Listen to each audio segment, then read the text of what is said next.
So the box to the Samsung Galaxy Tab Pro looks like Samsung's all current generation boxes through that wood trim we saw debut on the Galaxy S4. We've got the Wi-Fi 16GB version here. There'll also be a cellular version available as well. This is sent to us courtesy of our friends at Samsung's PR department. Go ahead and slide it out of the box, and there is the Galaxy Tab Pro telling us all the specs, but of course we'll run through all that, so you don't even have to read if you don't want to. That's the beauty of video. I'll put it off to the side for just a quick sec and see what else we're going to have living inside of this box. Nothing overly exciting. We've got a getting started booklet, wall wart, and a USB 3.0 cord. Push all that off to the side. Let's take a look at the reason we are here, the Galaxy Tab Pro. Go ahead and peel off all this stuff and run through the specs. See if I can get that whooshing noise that I love so much. Oh yeah, that's a good one. You don't always hear that every day.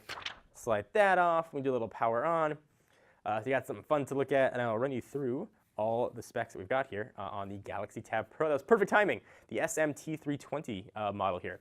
Looking at an 8.4-inch screen, the resolution of 1620 by 2560, giving it a 359 PPI. In case you're wondering, it's WQXGA and Android 4.4 at launch here, which is kind of nice to see.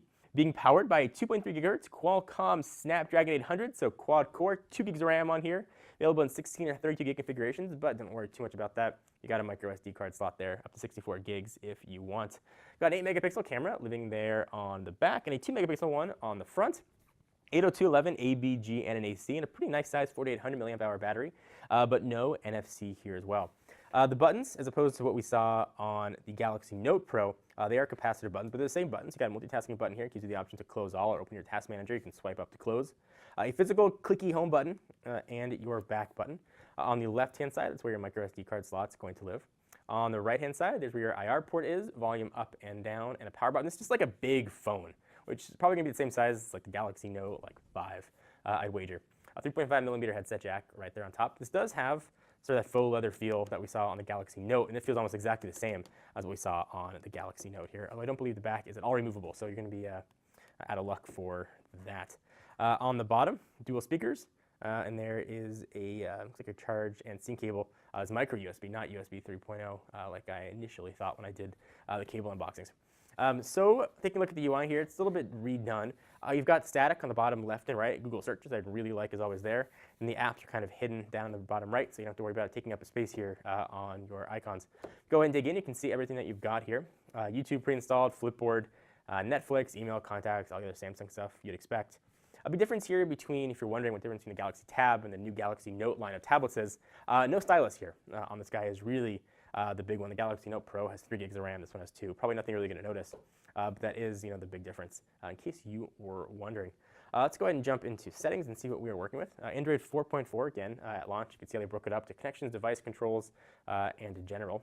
Lots of stuff here. If you're going to about device, we've got Android 4.4.2 right out of the box. Go ahead and you can see Samsung's new sort of magazine UI.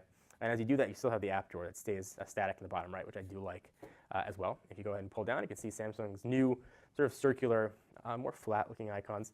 And you can see what they all are there. And there's a ton of shortcuts, including volume and brightness, which are probably the most used. And of course, you can jump right into settings. You can see more right there, and you can do whatever you would like to do right from the drop-down menu. Take a look at some of the widgets that you're going to have here. A lot of them are typical Samsung we've seen before, and some are very googly, but all of them are here. We'll do a full review of this guy in case you're curious. Want to know anything particular you want to see about this, leave it in the comments right down below. Give the video a thumbs up. We always appreciate it. Until next time, I'm John Range from Techno Buffalo. See you next video. Bye-bye. What's up, everyone? Thank you for watching that video. If you want to see more of the latest and greatest tech news, you can subscribe to our main Techno Buffalo channel by clicking the button right down below in my pants region, or click on the buttons to your right to see more videos.